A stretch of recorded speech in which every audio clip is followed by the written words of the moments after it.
53 million years ago, it was so warm here that palm trees grew along its shores, and air temperatures rose above 20 degrees Celsius. Yet recently, a temperature of minus 89.2 degrees Celsius was recorded in this very place. It is the 5th largest continent in the world. 99% of it is covered by ice with an average thickness of about 2 kilometers. It contains about 80% of the planet's fresh water, and you are not allowed to go there unless your wisdom teeth and appendix have been removed. This is Antarctica. But what happened to it? Why is it completely covered in ice? Let's figure it out. Who froze Antarctica?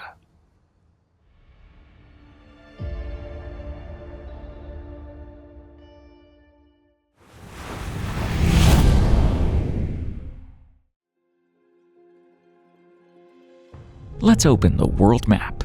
See it? South America is here. Antarctica is down here, far below. Between them lie 1,000 kilometers of icy ocean. Feels like it has always been that way. But in the early Cenozoic, 50 to 40 million years ago, the Antarctic Peninsula, the continent's northward extension, almost reached South America. There wasn't a land bridge between them, but neither was there open water. Instead, there were islands and shallow seas, like stepping stones across a stream. Continents drift apart slowly, at the pace of fingernail growth, a few inches per year. That's why, for a long time, there was no deep passage between them through which the ocean could flow freely. But why does that depth matter? After all, the water flows wherever there's a gap. What difference does it make? A huge one. These shallow waters acted like a giant filter. The water passed through, but not as a single flow. Currents split apart, tangled, and lost their direction. Instead of one strong route, there was a chaotic mix of whirls and detours, and that's why the system was not working as a real passage.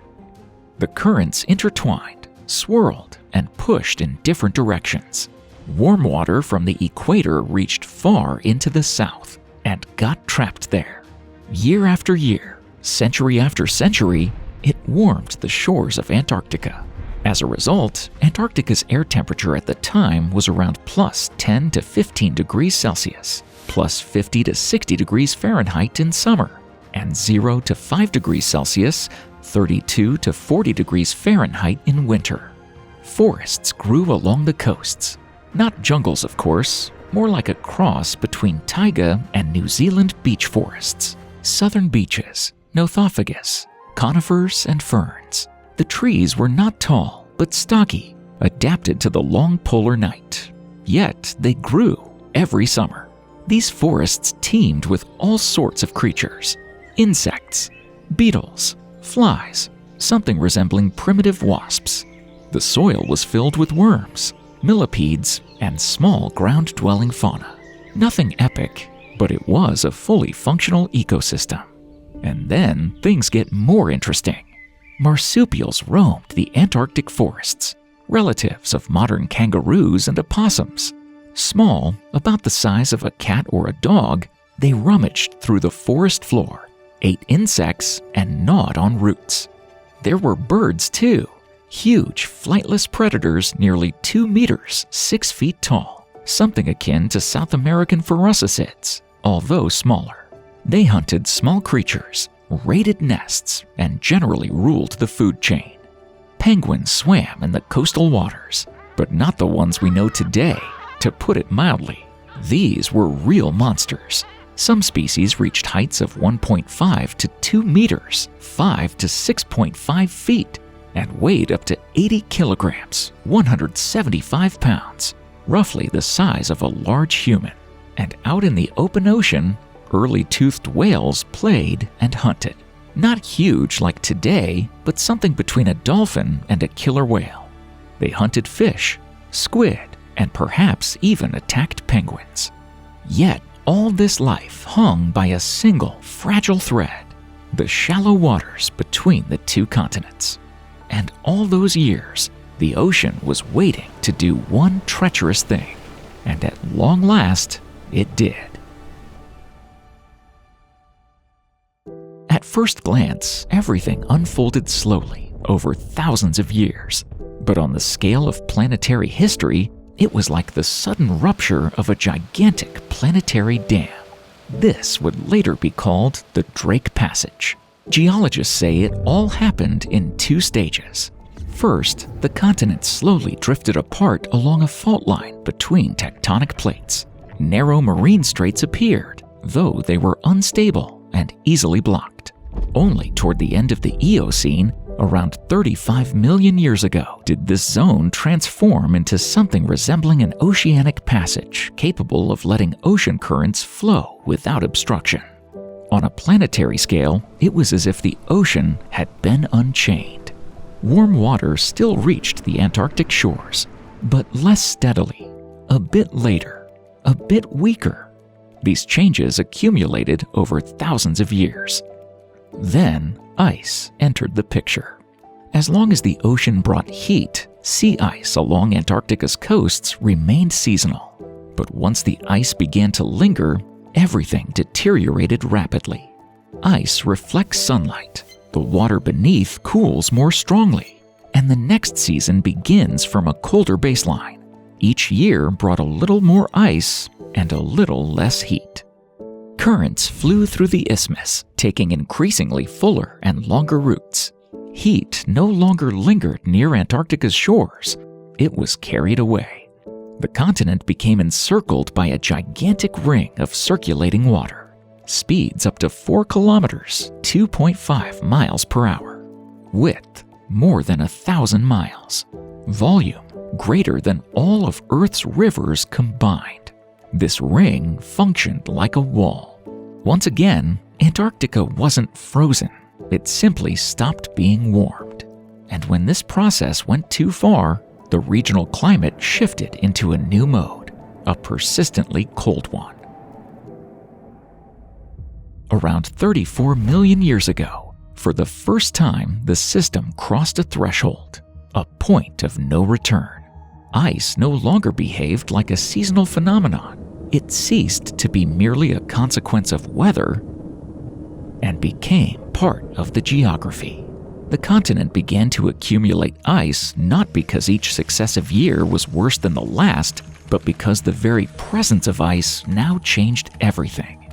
From this moment on, Antarctica began to influence the climate more than the climate influenced Antarctica. It turned into a self-sustaining source of cold, reinforcing itself and spreading its effects outward, into the ocean and the atmosphere. For terrestrial life, this wasn't a sudden end of the world, but rather a gradual loss of livable conditions. But over the long term, this had a devastating effect. Antarctica's ecosystems of that era had formed under a mild oceanic climate. Forests, soils, coastal zones, all of them functioned under one essential condition. Ice had to retreat for at least part of the year.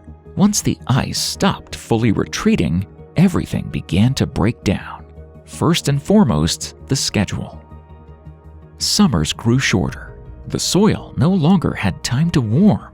Plants could not complete their full growth cycles. At first, this looked like a series of bad years, then like a string of failed seasons. And eventually, it became clear that the problem was not the individual winters, but the climate regime itself.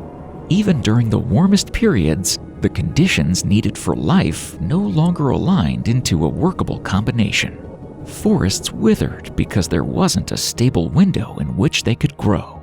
As the forests vanished, coastal ecosystems followed, and then everything dependent on soils and vegetations. Terrestrial food chains collapsed. Life didn't lose, the land simply began to play by new rules. Summers became too short and too cold. Forests stopped growing, and food chains collapsed. There were only 2 options: leave or disappear. Only those remained who quite literally lived in the sea. Penguins and marine animals for whom the shore is merely a place to rest and reproduce. In essence, Antarctica rather quickly dropped out of terrestrial evolution altogether. It would seem that this story ends here, but here's where things take an unexpected turn. While Antarctica's land slowly drops out of the game, the ocean surrounding it begins to thrive. Cold water is denser, so it sinks more readily, setting the ocean into frequent vertical circulation and drawing nutrients up from the depths. The Southern Ocean gradually becomes cold, but consistently rich in food. A degree of stability emerges. Plankton no longer lives from one chance bloom to the next. It becomes abundant and constant, and that means the entire food chain can now rest on a reliable foundation. This is where entirely different evolutionary strategies begin to pay off. In such an ocean, it is no longer necessary to be fast, agile, or clever. Far more advantageous is the ability to process enormous volumes of water and food. Not to hunt for prey, but to live where there is simply too much of it to ever run out.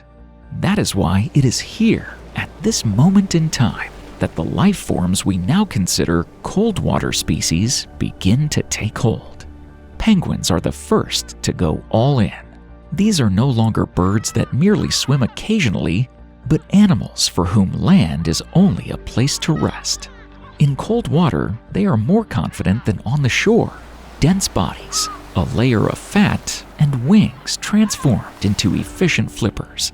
The colder the ocean and the more stable the food supply, the less sense flight makes, and the more advantageous deep, extended diving becomes. Land is no longer needed as an ecosystem. A narrow strip of rock and ice is enough. In the coastal seas of Antarctica, a distinctive group of fishes, the notothenioids, began to take a strong foothold. At the time, they were simply cold-tolerant, bottom-dwelling fish, but over time, they formed its own unique Antarctic fish populations. Today, we know their descendants well: the Antarctic toothfish, mackerel icefish with antifreeze proteins in their blood, and other species for whom icy water is a perfectly normal habitat. And finally, whales. To be clear, cooling did not create whales. They already existed. However, it was precisely this oceanic configuration that enabled them to establish themselves and evolve toward gigantism and filter feeding. In a cold, food-rich ocean, large, slow-moving filter feeders became an evolutionarily advantageous life form for the first time, and whale populations surged as the ocean provided more food than before. The result is a stark balance. Antarctica loses its landmass as a habitable space, but for the first time, the ocean around it becomes an environment where life can afford to scale up. The same geographical change, the Drake Passage opening, effectively kills an entire continent, while simultaneously creating the conditions for the emergence of the largest animals ever to have lived on Earth.